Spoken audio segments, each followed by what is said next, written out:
இன்றைய செய்திகளை உறக்கச் சொல்வோம்.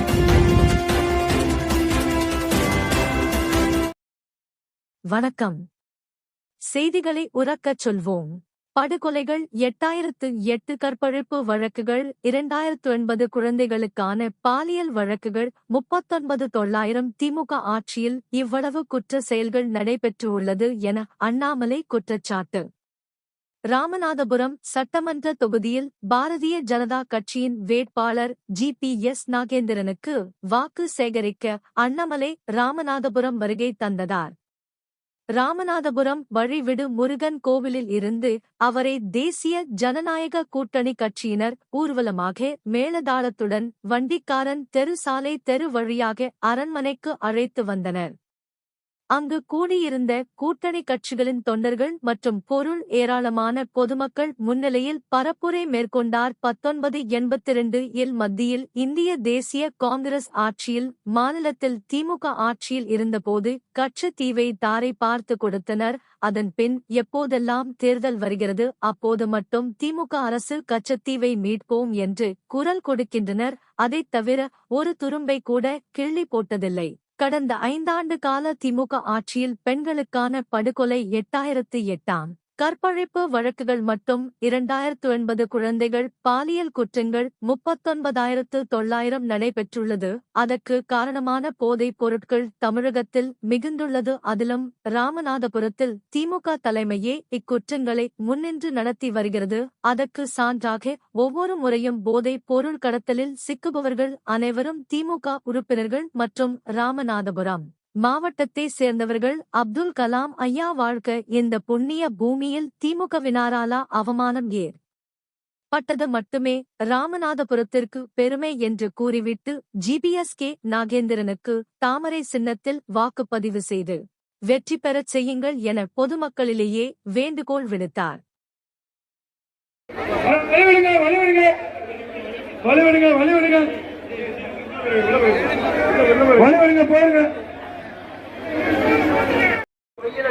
பிரச்சனை இல்லை. கொஞ்சம் தாய்மார்கள் வயதானவர்கள் உள்ள பந்தலுக்கு வந்துருங்க. வெயில் அடிக்காதீங்க. தாய்மார்களுக்கு சகோதரிகளுக்கு பெரியவர்களுக்கு முன்னுரிமை கொடுத்து யாருமே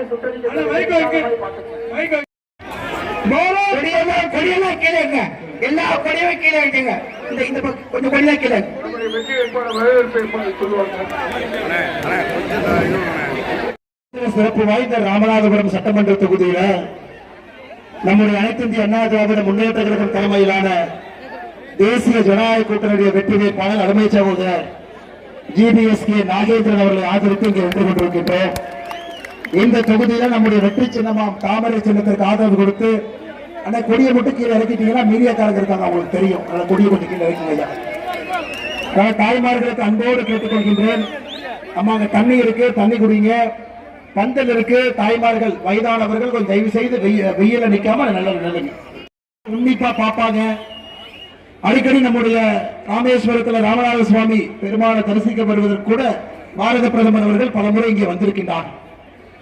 உங்களுக்கு தெரியும், ராமநாதபுரம் மாவட்டத்தை முன்னேற்றுவதற்காக என்னைக்கு பிரதமர் அவர்கள் இந்தியாவுடைய அந்த பொறுப்புக்கு வந்தாங்களோ அன்னைக்கே இந்த மாவட்ட ஆஸ்பிரேஷனல் டிஸ்ட்ரிக்ட் என்கின்ற பெயர்ல இந்தியாவில் 112 பின்தங்கிய மாவட்டங்களை தேர்ந்தெடுத்து அதிலே ராமநாதபுரத்தையும் ஒரு மாவட்டமாக தேர்ந்தெடுத்து மத்திய அரசு நலத்திட்டங்களை கடந்த 12 ஆண்டுகளாக அள்ளி கொடுத்துக் கொண்டிருக்கிறார்கள். அருமை சொந்தங்களே, இங்கே ஒரு சாதாரண விவசாயியாக இருந்து மிளகாய் வச்சு மிளகாயை வித்து அதிலே படிக்க வைத்து ஒரு மகனை உருவாக்கி அவரும் கம்ப்யூட்டர் துறையில தமிழகம் முழுவதும் ஒரு பெரிய மனிதராக வந்து இன்னைக்கு தன்னுடைய சொந்த ஊரில் உங்களுக்காக நிற்க வேண்டும் என்று வந்து நம்முடைய அருமையான ஜி.பி.எஸ். நாகேந்திரன் அவர் நின்று கொண்டிருக்கிறார். அருமை சொந்தங்களே, பாரதிய ஜனதா கட்சியினுடைய 2023 என் மண் என் மக்கள் யாத்திரையும் கூட தமிழகத்தில் எங்கே ஆரம்பிக்க வேண்டும் என்று யோசித்த பொழுது ராமநாதபுரத்தில் தான் ஆரம்பிக்க வேண்டும் என்று இங்கிருந்து ராமேஸ்வரத்தில் நாம் ஆரம்பித்தோம். பாரதிய ஜனதா கட்சிக்கு கூட மிக மிக நெருக்கமான ஒரு பகுதி நம்முடைய ராமநாதபுரம். அதே போல 2024 ஆகஸ்ட் மாதத்துல இங்க இருக்கக்கூடிய மீனவ சொந்தங்கள் எல்லாத்தையும் டெல்லி கூட்டிட்டு போனோம். நம்முடைய வெளியுறவுத்துறை அமைச்சர் திரு ஜெய்சங்கர் அவங்க உட்கார்ந்து ஒரு 2 மணி நேரத்திற்கு மேல பேசும். நம்முடைய மீனவ சொந்தங்கள் அடிக்கடி கைதாகின்றார்கள். ஊத்தி கச்சத்தீவை தாரை வார்த்து விட்டு இன்னைக்கும் அதை மீட்க வேண்டும் என்று திராவிட முன்னேற்ற கழகம் ஒரு துரும்ப கூட கிள்ளி போடாம மத்திய அரசை குற்றம் சாட்டுவதை மட்டுமே பரமக்குடியில நம்முடைய முதலமைச்சர் ஐயா மு.க. ஸ்டாலின் அவங்க பேசினார். ஐயா மு.க. ஸ்டாலின் அவர்களே, உங்களுக்கு நிறைய பிரச்சனை இருக்கு, உள்ளூருக்குள்ளே பிரச்சனை நிறைய இருக்கு. உதாரணத்துக்கு தமிழகத்துல கேரள மாநிலத்தோடு மட்டும் பேசி சரி செய்ய வேண்டிய பணிகளை பாருங்க. சிறுவாணி அணை பிரச்சனை, ஆனைமலை நல்லாறு பிரச்சனை, முல்லை பெரியாறு பிரச்சனை, செம்பகவல்லி அணை பிரச்சனை, இத்தனை பிரச்சனைகளை கேரளாவோடு பேசி சுமூகமாக முடிக்கணும். கடந்த 5 ஆண்டு காலமாக எதையுமே செய்யாம கச்சத்தீவு என்று தேர்தல் வரும்பொழுது மட்டுமே கீ கொடுத்த பொம்மையை போல நம்முடைய முதலமைச்சர் ஐயா மு.க. ஸ்டாலின் அவர் பேசிக் கொண்டிருக்கிறார். ஐயா கச்சத்தீவை நம்ம மீட்டெடுக்க வேண்டும், அது மட்டும்தான் நிரந்தர இந்த பிரச்சனைக்கான நிரந்தர தீர்வு. அதற்கு எப்பவுமே பாரத பிரதமர் நரேந்திர மோடி அவர்கள் உறுதுணையாக இருப்பார்கள். இன்னைக்கு அதற்கான முதல் படி ராமநாதபுரம் மாவட்டத்தில் ராமநாதபுரம் சட்டமன்ற தொகுதியில ஒரு முதல் படியாக நம்முடைய தேசிய ஜனநாயக கூட்டணியில தாமரை சின்னத்தை இங்கே வெற்றி பெற செய்து அண்ணன் ஜிபிஎஸ் நாகேந்திரன் அவர்களை உங்களுடைய சட்டமன்ற உறுப்பினராக நீங்கள் அவரை சட்டமன்றத்திற்கு அனுப்பி வைக்க வேண்டும் என்று அன்போடு கேட்டுக் கொள்கின்றோம். ஐயா, நம்முடைய முதலமைச்சர் அவர்கள் பேசுவதை பார்த்தா கேரளாவிற்கு 5 முறை போனார்கள், ஆனா எந்த பிரச்சனையும் கேரளாவோடு தீர்க்கல. நம்ம கிராமத்துல சொல்லுவாங்க, உள்ளூர்ல விலை போகாத ஒரு மாட்டை பக்கத்தூர் சந்தைக்கு பிடிச்சிட்டு போவாங்களாமா, அந்த சந்தையில் யாச்சும் விலை போகுமா? தமிழ்நாட்டு மக்களுக்கு எதுவும் செய்யாம, கேரளாவோடு பேசாம, நீர் மேலாண்மையை உயர்த்தாம, 5 பிரச்சனைகள் இருக்கக்கூடிய தீர்க்காம கம்யூனிஸ்ட் கட்சி இருக்கின்ற ஒரே காரணத்திற்காக நம்மை குற்றம் சாட்டிக் கொண்டிருக்கக்கூடிய முதலமைச்சர் அவர்கள் இங்கே, பாரத பிரதமர் நரேந்திர மோடி அவர்கள் இங்கே. அருமை சொன்னங்களே, எந்திரிச்சோன்னே 9 மணி டீ கொடுத்துட்டீங்கன்னா 12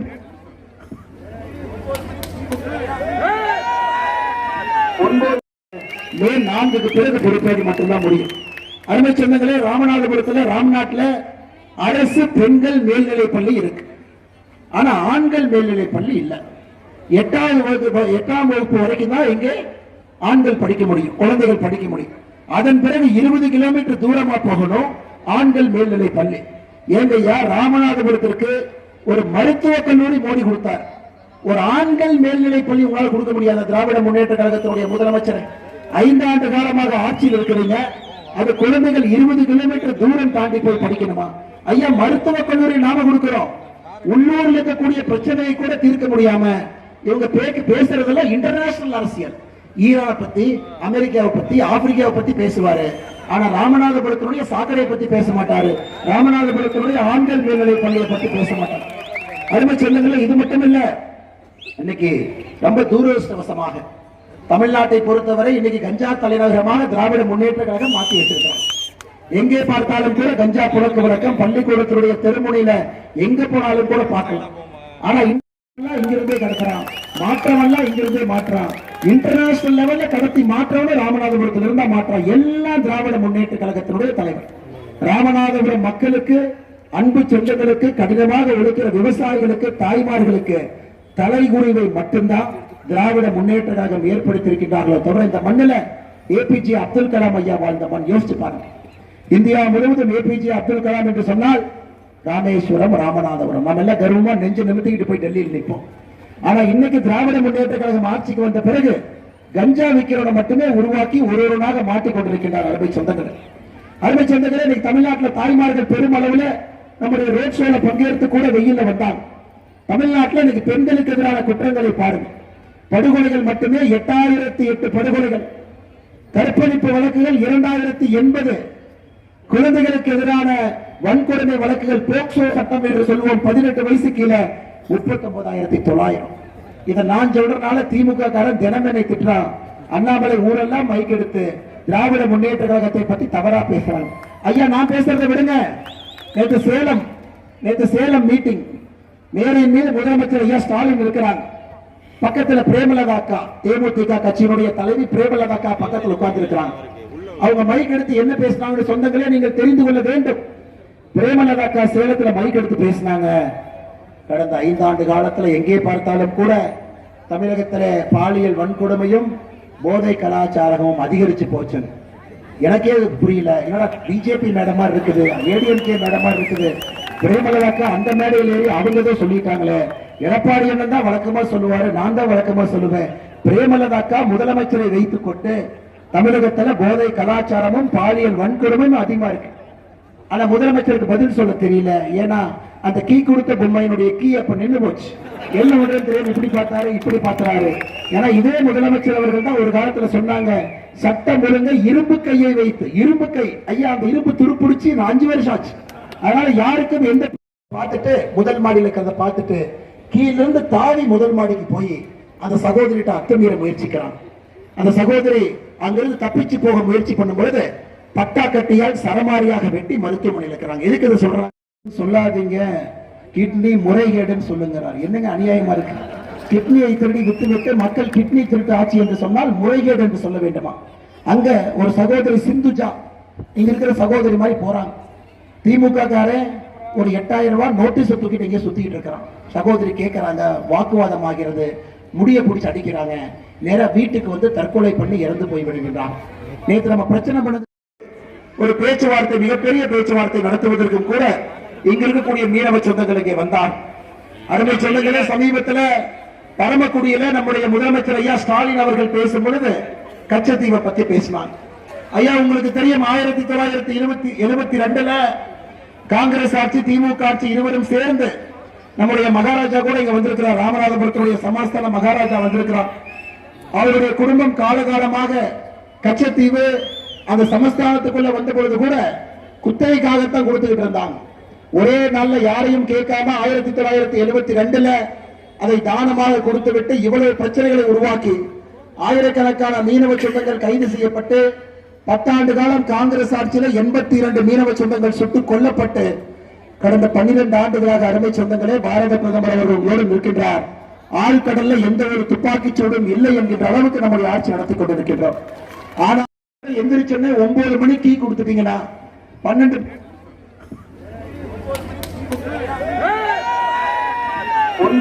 தலை செல்வம்னு வையே, தளபதி செல்வம்னு வையே. தளபதி செல்வம்னா 2 பேர் சேர்ந்து அடிப்பாங்க, 2 பேர் சேர்ந்து அடிப்பாங்க. நம்முடைய சட்டமன்ற உறுப்பினர் இத்தனை காலமாக தப்பிச்சு இந்த முறை 2026 சட்டமன்ற தேர்தலில் கூட உங்கள் முன்னால் நின்று கொண்டிருக்கின்றார்கள். அருமை சொந்தங்களே, ராமநாதபுரம் மாவட்டத்திற்கு மட்டும் ஒரு சிறப்பு திட்டத்தை பாரத பிரதமர் கொடுத்தாங்க. அதாவது நம்ம அமிர்த் திட்டத்தை கொண்டு வரும். மக்கள் தொகை 1 லட்சம் இருக்கணும். ஆனா நம்முடைய ராமேஸ்வரத்தை பொறுத்தவரை 50,000 பேர் இருக்கிற காரணத்தினால இந்தியாவில் 50,000 பேர் மக்கள் தொகை இருக்கக்கூடிய ராமேஸ்வரத்திற்கு தனியாக ஒரு அமிர்த் திட்டத்தை நாம் கொண்டு வந்தோம். தனியாக ஒரு மருத்துவமனையை கொண்டு வந்தோம். 50 படுக்கை வசதிகள் கொண்ட மருத்துவமனையை 19 கோடி ரூபாய் கட்டணும். இன்னைக்கு தான் சொன்னாங்க திமுக அதுக்கு ஸ்டிக்கர் அடிச்சு ஒட்டிட்டாங்க. மத்திய அரசு ராமேஸ்வரத்துக்கு அமிர்த் திட்டத்துல மருத்துவமனை 50 பெட்டு கொடுத்ததை கூட ஸ்டிக்கர் வச்சு விட்டாங்க. இது பரவாயில்லைங்க. காலையில முதுகுளத்தூர் தொகுதியில ராஜகண்ணப்பண்ண மத்திய அரசு 100% நம்முடைய பணத்தை வீட்டுக்கு குடிநீர் திட்டத்தை கொண்டு வர்றார். ராஜகண்ணப்பன் எல்லாத்தையும் போய் நான் தான் வீட்டுக்கு பைப் போட்டு குடிநீர் கொண்டு வரேன். நீங்களும் செய்ய மாட்டீங்க, செய்யறவர்களை விட மாட்டீங்க. ஒழுக்கமா யாராவது செஞ்சா அதுக்கு ஸ்டிக்கர் அடிச்சு ஒட்டிட்டு முதல் ஆளாக இங்கே சுத்தி கொண்டிருப்பார்கள் திராவிட முன்னேற்ற கழகத்தினுடைய சொந்தங்கள். ஐயா, அமிர்த் திட்டத்துல நாம் பணம் கொடுத்து 20 கோடி ரூபாய் ஒதுக்கணும். எதுக்குங்க ஐயா? நம்முடைய புதிய பேருந்து நிலையத்துல 100 கடை கட்ட வேண்டும் என்பதற்காக மத்திய அரசுடைய திட்டத்தில் 100 கோடி ரூபாய். இங்க இருக்கக்கூடிய எம்எல்ஏ செஞ்ச சாதனை என்ன? ஒரு தனியார் ஹோட்டல்ல அதை போலியாக ஏலம் விடுவதாக விட்டு யாருக்கும் கடை கொடுக்காம அதிலும் கொள்ளையடித்திருக்கின்றார்கள் இந்த பகுதியினுடைய திராவிட முன்னேற்ற கழகத்தினுடைய தலைவர்கள். அருமை சொந்தங்களே, நீங்க ராமேஸ்வரம் பாருங்க, தினமும் எத்தனை பேர் வர்றாங்க? 30,000 பேருக்கு மேல தமிழ்நாட்டுக்கு வெளியிருந்து வர்றாங்க. அதை 360 கோடி ரூபாய்க்கான கஞ்சாவை கடத்தி 2 பேரை மாட்டினாங்க. திமுக காரன் இல்லைன்னு சொல்லுங்க.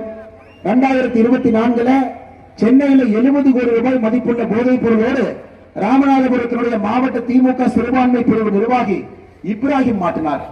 2025 பிப்ரவரி மாசம் கஞ்சாவை பதுக்கி வைத்திருந்த திமுக கவுன்சிலர் சத்தியமூர்த்தியினுடைய பையன் மாட்டார். ஐயா, நான் சொல்றது ராமநாதபுரத்துக்கு மட்டும். இதெல்லாம் தாண்டி இன்டர்நேஷனல் ட்ரக் கார்ட்டலுடைய தலைவராக இருக்கக்கூடிய ஜாஃபர் சாதிக் 2000 கோடி ரூபாய் கஞ்சா வழக்கில் மாட்டினாரு. ஜாஃபர் சாதிக் எந்த ஒரு காரணம் உங்களுக்கு தெரியும்.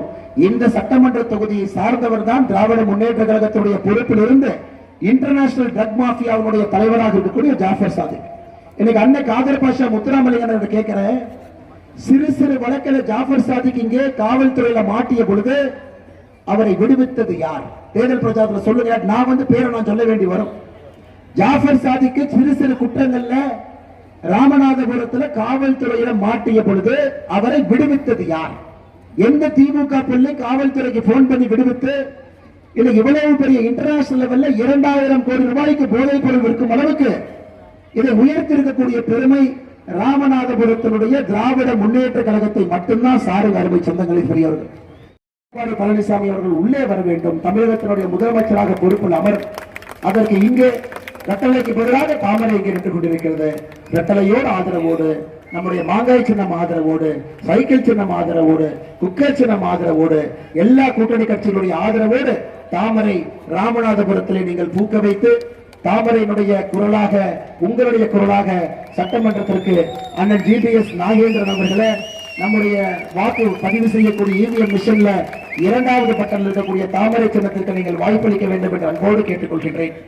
நேற்று இன்னைக்கு ஒதுங்கி ஒதுங்கி போய் இந்த கஞ்சா சாப்பிட வீட்டுக்குள்ள மொட்டை மாடிக்கு ஏறி வந்து நம்முடைய குழந்தை வெட்டுகின்றார் என்றால் தமிழகத்தில் சட்டம் ஒழுங்கு எப்படி இருக்கணும் புரிஞ்சுக்கொள்ளுங்க.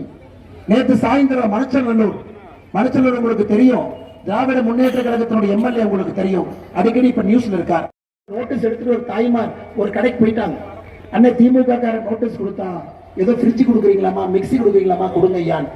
அப்பதான் அவர் சொன்னாரு, ஏம்மா இந்த நோட்டீஸ் எடுத்துட்டு இங்க வந்திருக்கீங்கம்மா, திமுக இருக்கிற ஊரும் வேண்டும் என்பதற்காகத்தான் ஜல் ஜீவன் திட்டம், வீடு வீட்டுக்கு குடிதண்ணீர் பைப்பு மூலமாக கொண்டு வர வேண்டும் என்கிற திட்டத்தை ஆரம்பிச்சார். தமிழ்நாட்டில் இது மிக மோசமாக ஒரு மாவட்டத்தில் திட்டத்தை நடத்திருக்கின்றார்கள் என்றால் அது நம்முடைய ராமநாதபுரம் மாவட்டம் தாங்கம்மா. உதாரணத்திற்கு கோயம்புத்தூர்ல 100% வீடுகளுக்கு பைப் மூலமா கொண்டு போயாச்சு, கரூர்ல 90% மேல, திருப்பூர்ல 95% மேல. ஆனா தமிழ்நாட்டுல ஒரு மாவட்டத்துல வெறும் 47% தான் வேலை பார்த்திருக்காங்கன்னா நம்முடைய ராமநாதபுரம் மாவட்டம். அதனால அருமை சொந்தங்களே, மொத்தமாக எல்லாத்தையும் நீங்க வீட்டுக்கு அனுப்பணும். 1000 கோடி கொடுத்தும் கூட நீர் மேலாண்மை அம்மா தமிழ்நாட்டில் எங்கேயும் கொடுக்கல. இங்க மட்டும்தான் கூட்டு குடிநீர் திட்டம். தண்ணியே இல்லை, தண்ணி இருந்தா தானே பைப்புல தண்ணி வரும். இங்க தண்ணியை உருவாக்குவதற்காக 1400 கோடி தனியா. அதன் பிறகு பைப் ஐயா சொல்றாங்க, அண்ணே பைப்பு போட்டா திறந்தா காத்துதான் வருது, தண்ணி வரல.